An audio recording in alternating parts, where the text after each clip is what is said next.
this is Two Sides Talks. Again, me, Armenuhy, and Nicoline with me. Hi, Nicoline. Hi, Armenuhy.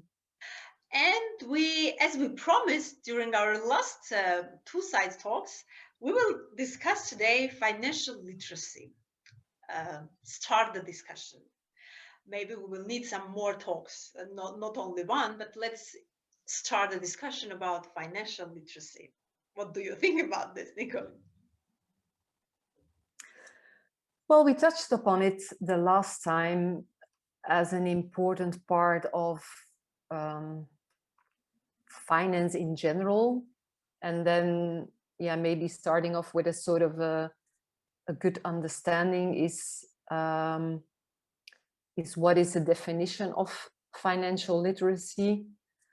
And there is probably a Wikipedia or some sort of dictionary on it, but let's agree, and you can disagree, but it is the ability to make sound decisions in finance or on your finances, whether it's personal or professional. And that should be based on knowledge or understanding, and probably the both, like that you have the knowledge, but that you also understand how to sort of use that knowledge and create understanding.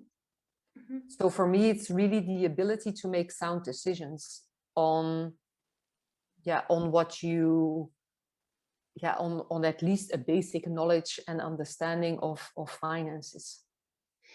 Yeah, I agree with this definition. So the financial literacy is covering like the ability and the way how you are coming to that ability. So also the path, how you learn this. So being financially literate, it is being able to make some decisions, but how you are becoming financially literate. For me, in this definition, there is also the way of becoming financially literate. And recently in all discussion, almost every discussion in the finance world, the last question when we are coming with the obstacles of some topics, at the very last point is the lack of financial literacy. So the definition is a good one. Now let's understand where the lack is coming from. Maybe the way is not properly managed, coming to that being financially literate, or the end point is not managed good in a good way. So from your perspective, what do you think, where the path, where this road to the being financially literate is starting? It is starting from the family, or should the country think about this? For example, Ministry of Education, for example. For you, where is it starting? In an ideal world, it starts at kindergarten or something, where in first sort of playful way and children get information, knowledge, on basic finance, and it can be that there's some sort of a game where they have to exchange, where there's sort of trade going on. So I give you an apple and you give me I don't know what, and or that they bake a cake and they go out and buy the flour and the apples and the butter and I don't know what else goes into a cake. Mm-hmm. And that they know that they have to pay for the ingredients and how financial transactions work. And I think it can start even in kindergarten, but I think school has a big part for, of course, future generations. And then you have the current generations, of which you can also question how financial literate they are. And I think government can maybe play a role on determining the level of financial literacy of their country and where the gaps are and how they could be addressed. But if you have a blank page, I think education is probably the best way to start building financial literacy. Yeah, I agree here because when you are going through the general education stage, so everyone has the same opportunities and has the same information coming from schools, from kindergarten. So it is like managed the way that everyone is getting the same information. Rather than leaving this topic to the family and let the family to financially literate like children and teach everything. But is it good to start very early? So maybe what part of financial literacy should children know from kindergarten than from school? Is it spending, or is it saving, or is it giving, like or investing? So in financial world, we are coming to the late stages, that we are coming to the investment decisions where people are not that good in. But should we start this in a very young, in very young stages? I'm not very good at assessing what little children's brain can sort of capture and what the different phases are. But everything will probably have its time.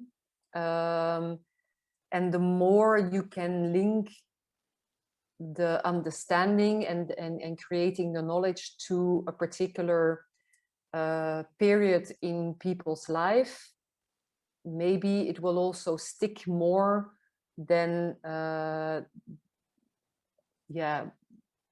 should we talk about with little children on weekly allowance? Yeah, they will not have weekly allowance yet. So maybe there is a stage in the life of a young person that is really much related to what is going on in that person's life. And I don't know, the time when you can open your first bank account, the moment where you can go and have a job as a student. In one country it's 16, in the other country it's maybe earlier or later. When you can start driving a car, or when you can start investing. I assume you also have to have a certain age before you can maybe buy an apartment or a house. Or so the question is, how can education follow the life cycle of a young person and relate to that world in a way that it's also brought in a very understandable, practical manner and not very theoretical. I think in this case, playing a game or creating, even if it's playing Monopoly or something, where you also have like this bank and you have to buy and sell, and I don't know. It's also a way to bring about understanding. And if I look at my own sort of history, when I was with I think with BAT, we had also a big course or workshop on return on capital invested and on managing our stock. And then all of a sudden there was a crisis, and then how did you manage? And then your bank account was blocked, and how do you do that? And cash is king, and all sorts of principles. But for everything there is sort of a time and a space. So yeah, the games, like the simulation thing, is always interactive and interesting, and for children it is also working. And I think it can also, the financial part about money, about the money management and everything related to the capitalistic world, can be put in all small things that, for example, children use, the cartoons, I don't know, their like games, and their journals, or everywhere. This can be put it everywhere. And for example, in our country, there is the Central Bank of Armenia is managing the financial literacy part, and they have a special portal there, and giving the financial like literacy tools and educating children through that portal. And also recently in our country, there was together with the Ministry of Education, it was established a new program that starting from the very beginning of the first stage, or first years of the school, some parts of finance, they are being put in different subjects. For example, in math, in languages part. So in a book, you can see some different, very slightly like path is starting from the very first grades of the school, which is, I think, a good decision, and many countries are going through this. And the point here is tools, to give tools how to use also this knowledge. Like you mentioned about like theory and the practice. So games are giving practice, but for example, I always like advise to keep the personal finance, like, I don't know, notebook or some file, to have very simple calculation of your monthly finance. This is for like teenagers, starting from teenagers. I'm advising them to do this exercise, and when we give them some tool to use already in a real life, it is coming out of the like game, out of cartoon or out of practice. But there is, this is a tool, for example. But what kind of tool uh, would you advise to use, or are there any tools that you are doing? The challenge is to make education in general more coming from a practical side, and allowing, sort of games to be played, because you can easily do, maybe finance or economy should be something that everyone gets when they are in high school, and today it's maybe not the case. And if you do that, then it could also be a way of, for example, instead of really having money, that you have like jetons, like you, how is it, like a coin, like fake coins, or fake, and everybody gets like 1,000, and they can, for example, choose, I don't know, 5 shares on the stock exchange, and they can invest in that. So they can decide, okay, I buy 5 shares and I only have 1,000, and they can keep something in, and that, for example, for a quarter or something, they follow the shares, but they're also obliged to read about the company, understanding the macroeconomics of the country, of in general the effect it will have on the share. And then maybe you can do it in like a sort of a competition. And then at the end of the 3 months, you can see, okay, who gained, who was actually, and then based on a real case situation, you can assess and learn and have lessons and see how that went. And the same as you give an example, like, okay, assume you get a salary in 2 years' time when you find a job. Okay, what do you think you all have to pay from that salary, and how, and you're gonna, okay, and then the case is, okay, you're gonna rent an apartment. How are you going to do that? And then see if people think, okay, I have an apartment, there is electricity, there is gas, I have to sort of save for that, because one day I will get a big invoice. and I think by also the new generations, they are more into playing and less theory and books and learning by heart, because they all think you can Google everything. So by making it more practical, maybe it will also stick a little bit better. And then, yeah, of course, they will then become one day parents of children, and maybe they will have integrated more in their own life, and then they will maybe do it differently with their children. Yeah, this is good. Also, the competition that you mentioned, there's tools. There are many tools that can be used. Um, I want you to ask one question, which is very interesting for me. And this question is like, when I am, we are in our everyday life, we are in the sphere of finance, in like management, so I am dealing with stock exchanges. You are dealing with many companies, um, and always when we speak about financial literacy, I would like to ask all the managers with whom I am dealing with, or who are in that conference. That there is an interesting question coming to my mind.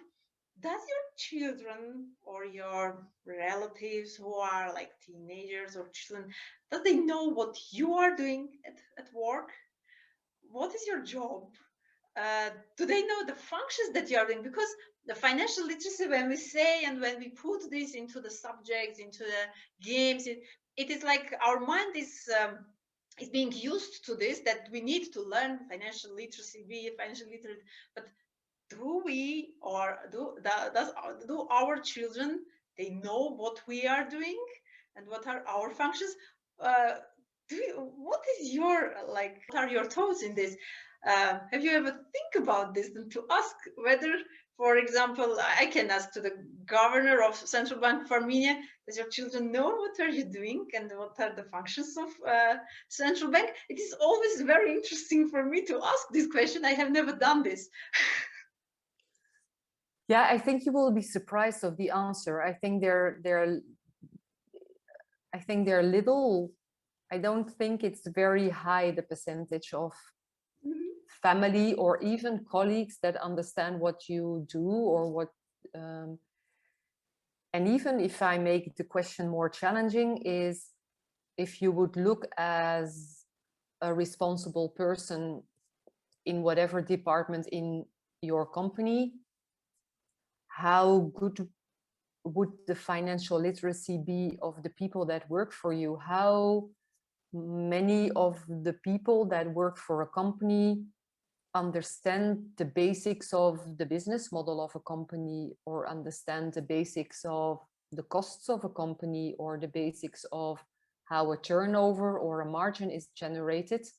I think there you would also be really surprised that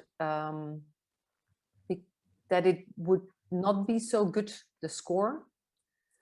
And there, I think it's very important that people understand the process of your company, on what is involved in, yeah, when I look at Heineken, what is involved in creating this one bottle of beer, going from the ingredients to the production process, to where the ingredients come from the invoice you need to make, from the distribution channels you need to service to get the beer finally in the fridge of you and me. And I think it's even there you would be surprised of the literacy of people on the topic. So I think, yeah, there you would also be surprised. Yeah. What do you think? Should we challenge our people who watch us, who watch our series? Should we challenge them to ask their, like, family members? Are they aware of what their family member is doing if they are in a finance sphere. I think this will be a good continuation of today's Two Sides Talks to start the discussion outside of this video and to understand whether people who are watching us, they literate their family members with the functions that they are doing in finance. We are talking about financial literacy. And then let's see what will be the answers. Yeah, I think it's a good challenge. And also maybe how many times did they give advice or were a person to go to? How many people do they get questions from on the financial side? And I think it's not only family, maybe the percentage of the financial literacy of your company or your country or your community. I think that is let's see what we get as a percentage. Let's see. And let's see what we get as ideas on how we could improve and what the different views are on the topic. And maybe also not only women can react, but also all men can react to our Two Sides Talk. Sure. So we have discussed about financial literacy, the tools, how to start it, what to do, and I think this is a good base of information to think about. And we came up with a challenging question. Thank you, Nicoline, for your answers. Yeah, thank you, Armenuhy, for your inspiration and your challenging questions again. Looking forward to the next one. Thank you, Nicoline, for that. And see you at the next Two Sides Talks. Absolutely. Absolutely. See you soon. See you soon. Bye. Bye-bye. Bye.